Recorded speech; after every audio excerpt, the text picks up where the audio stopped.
Hi bro, welcome to What's Going Japan. This is Morta. I'm from Japan. I've been living in Japan for many years. I'm 100% Japanese. In this channel, I will introduce various kinds of Japanese culture. I'm a guide I will lead you to better understanding of Japan. Okay, let's get started. Today's topic is Toyotomi Hideyoshi. Toyotomi Hideyoshi was a Japanese samurai and daimyo of the late Sengoku era, regarded as the second great unifier of Japan. His boss was Oda Nobunaga, and he was not a samurai originally, but he stepped up the ladder under Oda Nobunaga, and finally he became a great leader and got an important title. The most important thing is he created Osaka city in Japan. But what did he do in the first place? What was his achievement? What was his ability? Why so important in Japanese history? Today, I'm gonna answer these questions.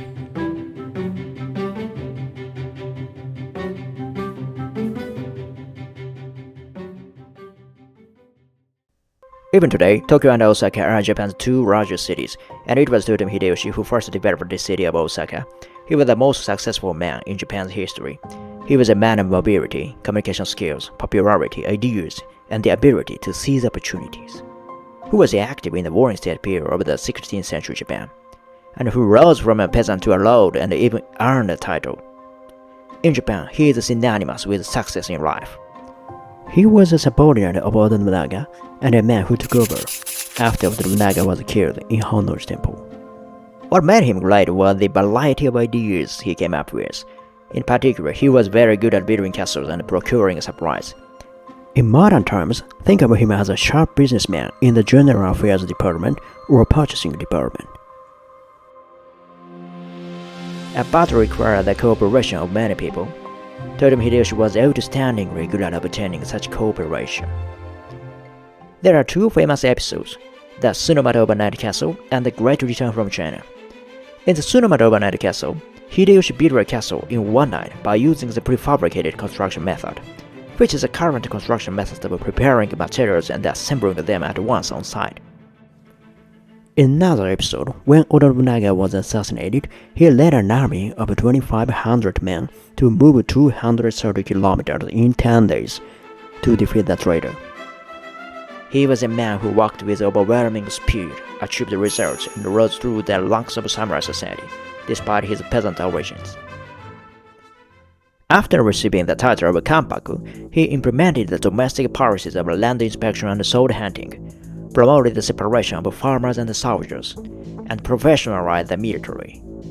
This made the domestic army stronger and food supply more stable. In addition, castle building techniques improved dramatically during the reign of Toyotomi Hideyoshi. Many castles were built throughout Japan, and towns were built around them. The heads of castles, called tenshukaku, were opulent and representative of the culture of the time. In his time, Buddhist forces lost power, and samurai and merchants became the center of politics and economy, so realistic and powerful paintings and architecture developed. Furthermore, Toyotomi Hideyoshi developed the city of Osaka in particular. There were many merchants in Sakai, and he opened a port so that trade could flourish. Trade with Europe also began to take place at this time, and trade with Portugal and Spain was also conducted. The cornerstones of the various policies implemented by Hideyoshi after Oda Nobunaga led to the realization of a world of peace and tranquility for 200 years by Tokugawa Ieyasu, who era period. In his later years, Hideyoshi's actions such as his invasions of Korea exhausted the domestic economy. Since Toyotomi Hideyoshi built his city around Osaka, a major war broke out after Toyotomi Hideyoshi's death to see who would take the reins of Edo or Osaka. This was the famous Battle of Sekigahara in 1600, followed by the Battle of Osaka in 1614. Tokugawa Ieyasu, who won the battle, succeeded Toyotomi Hideyoshi and unified the country around Edo. Thus, the Edo shogunate ruled a world of peace that lasted for more than 260 years, effectively utilizing the separation of agriculture and war and the economic system developed by Oda Nobunaga and Toyotomi Hideyoshi. Okay, that's all for today. Thank you very much for listening. My only hope for you is that this video helps understand Japan well. I'll be back soon. Don't forget to subscribe. Goodbye.